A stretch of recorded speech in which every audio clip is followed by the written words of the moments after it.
नमस्कार दोस्तों, आइए आप सबका हमारे चैनल पर स्वागत है। मैं पुनः आपके सामने कक्षा 12 का गणित लेकर हाजिर हूँ, जिसमें आज हम प्रतिलोम त्रिकोणमितीय फलन चालू करने जा रहे हैं कक्षा 12 का। इसमें आज हम लोग मुख्य मान ज्ञात करना सीखेंगे।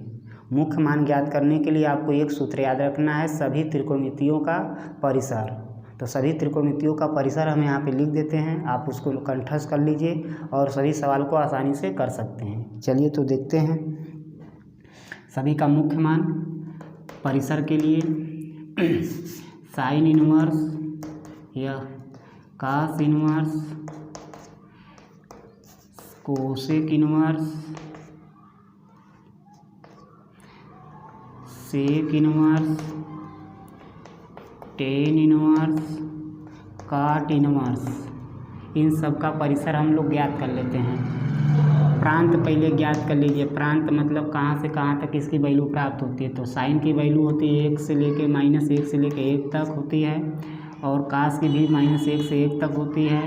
कोसेक की सभी वास्तविक संख्याएं होती हैं -1 और 1 को छोड़कर, -1 और 1 छोड़कर इसको सभी संख्याएं क्या होती हैं, वास्तविक संख्याएं प्रांत होती हैं। और यहाँ पे सेक का भी वही होता है जो कोसेक का होता है, -1 और 1 छोड़कर सभी वास्तविक संख्याएं होती हैं। टेन का और काट का सभी वास्तविक संख्याएं इसकी परिसर हो सकती है।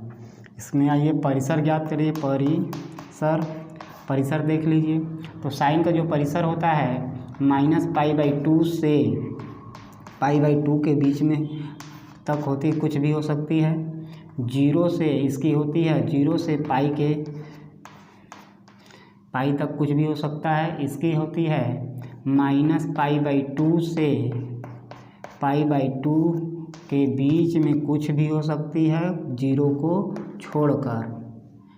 सेक का परिसर होता है आपका 0 से पाई के बीच में कुछ भी हो सकता है, केवल आपका π/2 को छोड़कर। टेन का जो होता है -π/2 से -π/2 के बीच में कुछ भी हो सकता है। बीच में मतलब यह देखिए खुला अंतराल, ये सब बंद अंतराल, इन सब में इन सब को शामिल किया जा सकता है, लेकिन इसमें खुला अंतराल में इन दोनों को शामिल नहीं किया जाएगा।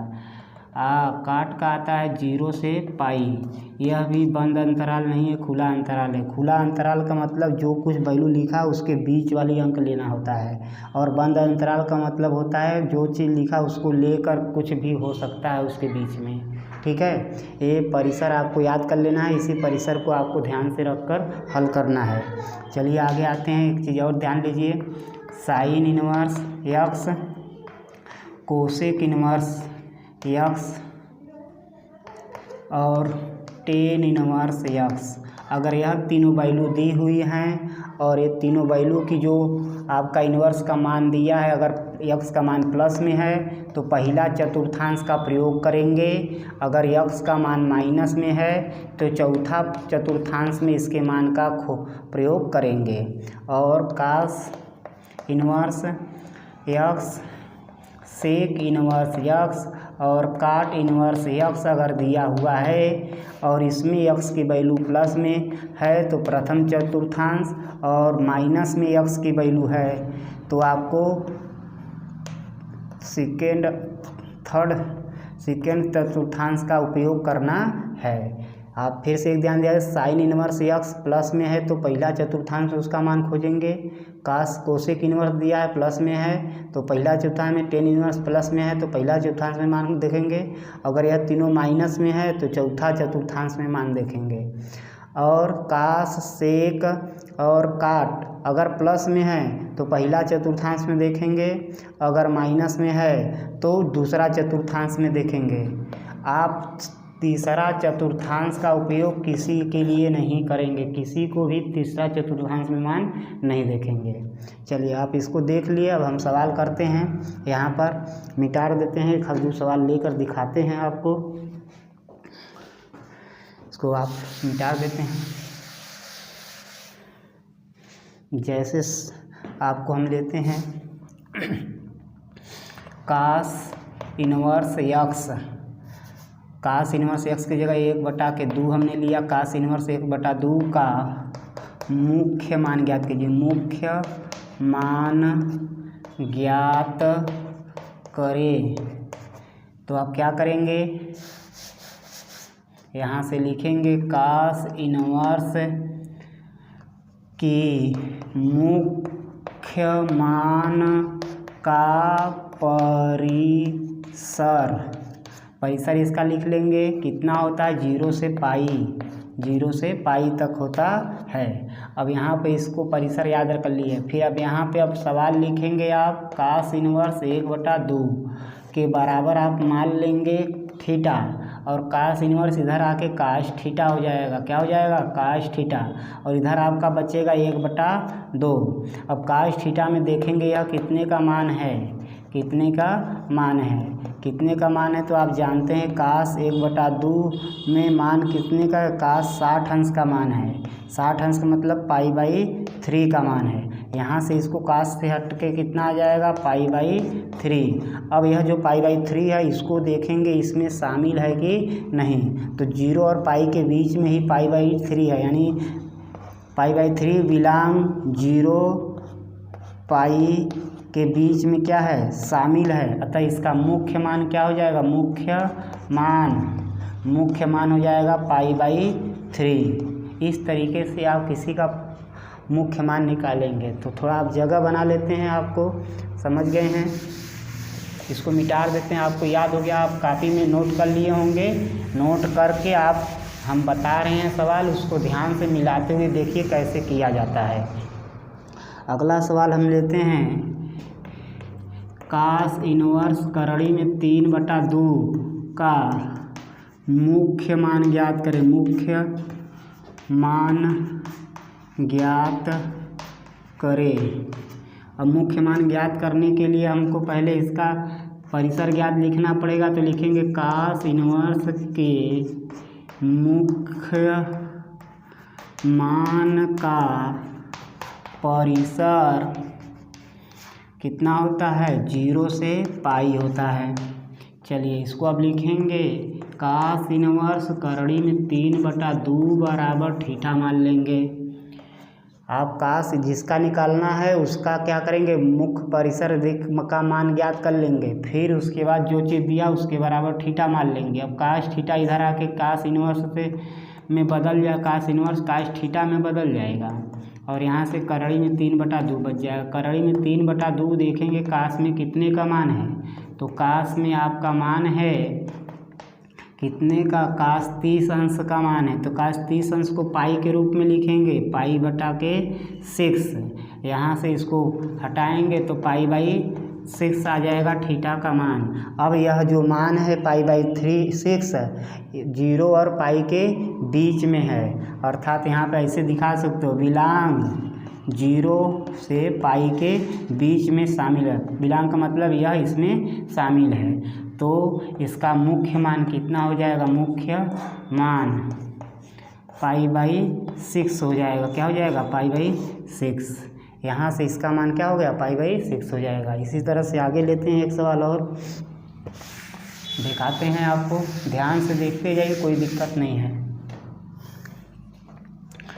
कोसेक इनवर्स 2 का मुख्य मान ज्ञात करें। मुख्य मान ज्ञात करें।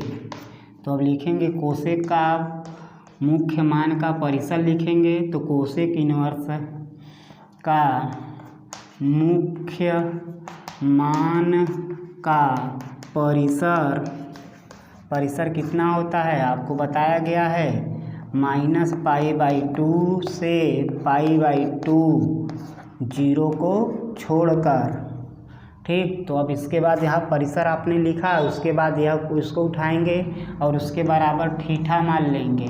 थीटा की जगह आप कुछ दूसरा कुछ भी मान सकते हैं, कोई दिक्कत नहीं है। थीटा मान लीजिए, कोसेक, तो कोसेक इधर आ इनवर्स आ गए, कोसेक थीटा हो जाएगा। कोसेक थीटा बराबर हो जाएगा 2। अब कोसेक में यह देखेंगे कितने का मान है, तो कोसेक में कितने का मान है यह, तो आपको पता चलेगा कोसेक में यह 30 अंश का मान है। कोसेक 30 अंश का मान है, तो कोसेक 30 को लिखेंगे π/6। यहाँ से कोसेक कोसेक हट के थीटा बराबर आ जाएगा π/6। अब यह जो मान है देखेंगे इसमें शामिल है कि नहीं, तो लिखेंगे विलांग π/2 माइनस π/2 के बीच में यह शामिल है। अतः इसका मुख्य मान क्या हो जाएगा, मुख्य मान हो जाएगा भाई π/6 हो जाएगा। क्या हो जाएगा, π/6। तो आपको आ रहा है निकालने, हमारे समझ से आपको समझ में आ रहा होगा। देखते हैं अगला सवाल।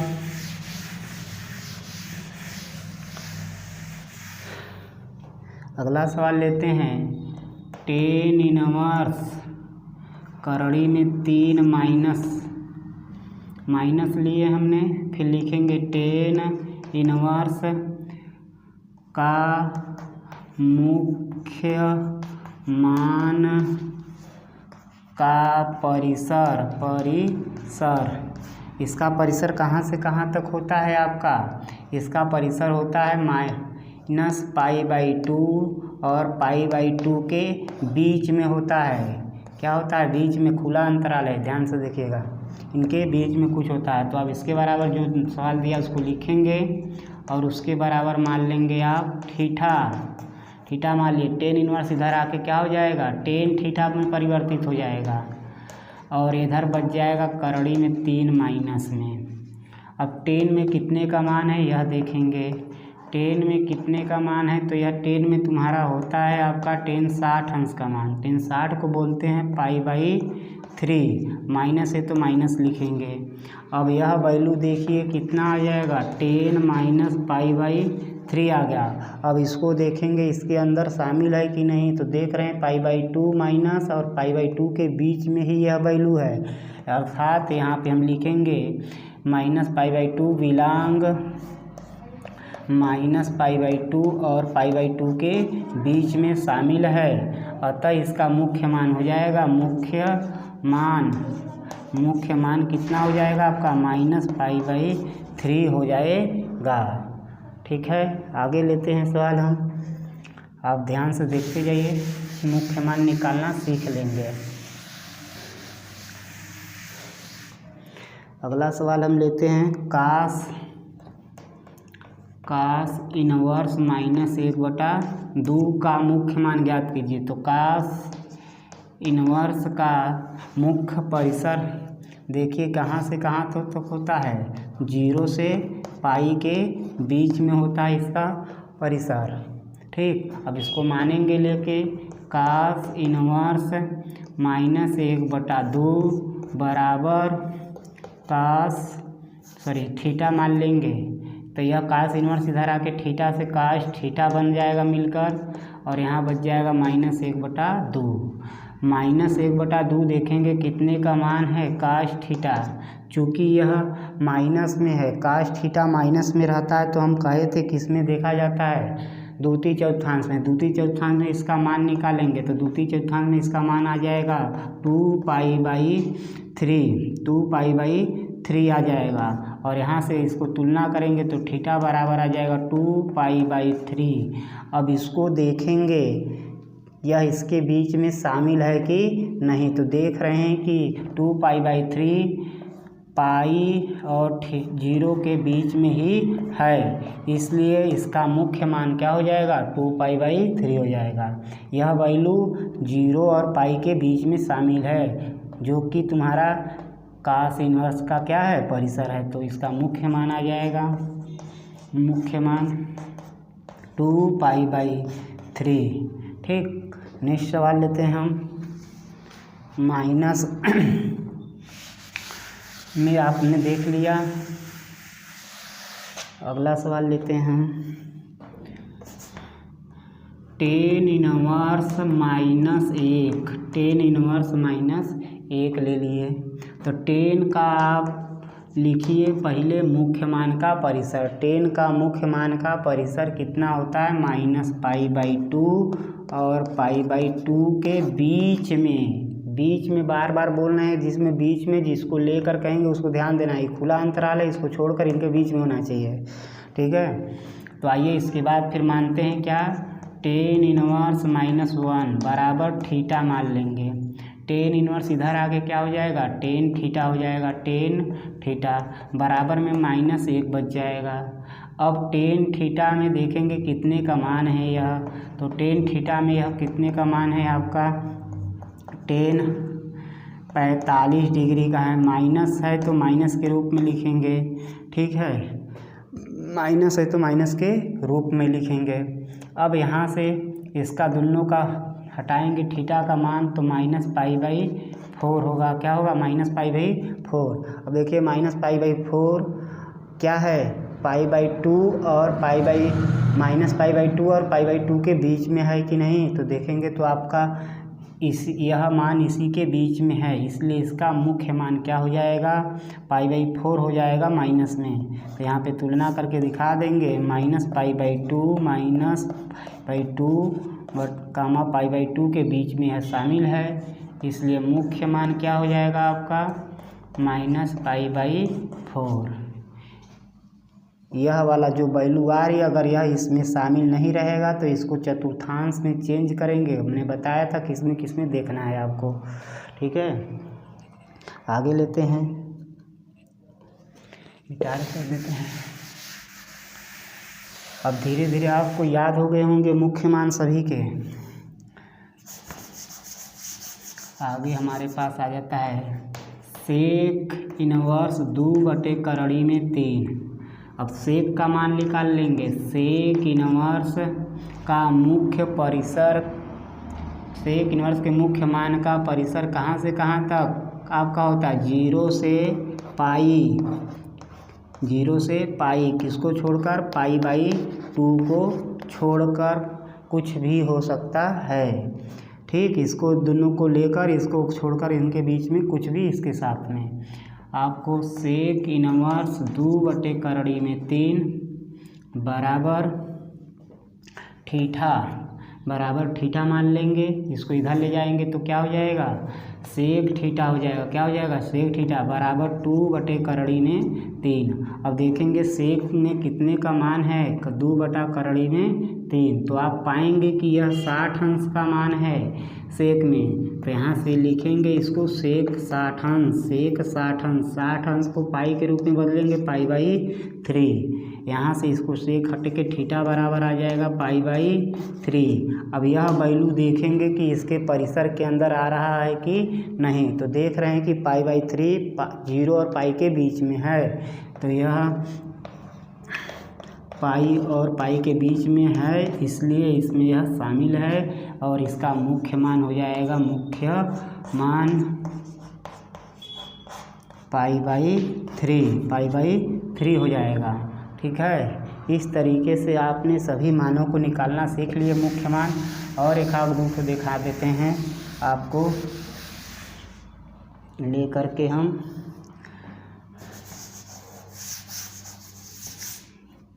कितने में देख लिया जाए, साइन इनवर्स करड़ी में 3/2। तो साइन में आइए देखते हैं, साइन में साइन का मुख्य मान का परिसर कितना होता है, तो आप जानते हैं π/2 माइनस से ले करके π/2 के बीच तक कुछ भी हो सकता है। से का मतलब दोनों को शामिल करना है। अब यहाँ से आइए, साइन इनवर्स करड़ी में 3/2 बराबर थीटा मान लेंगे। यह थीटा इधर आकर के साइन इनवर्स इधर आके साइन थीटा बन जाएगा, साइन थीटा, और इधर हो जाएगा करड़ी में 3/2। अब देखेंगे साइन में कितने का मान है, तो साइन में कितने का मान है यह, तो आप पाएंगे कि साइन 60 अंश का मान है, साइन 60 अंश का मान है। तो साइन 60 अंश को पाई के रूप में π/3 लिखते हैं। तो साइन साइन हट के कितना आ जाएगा, पाई बराबर थीटा बराबर π/3।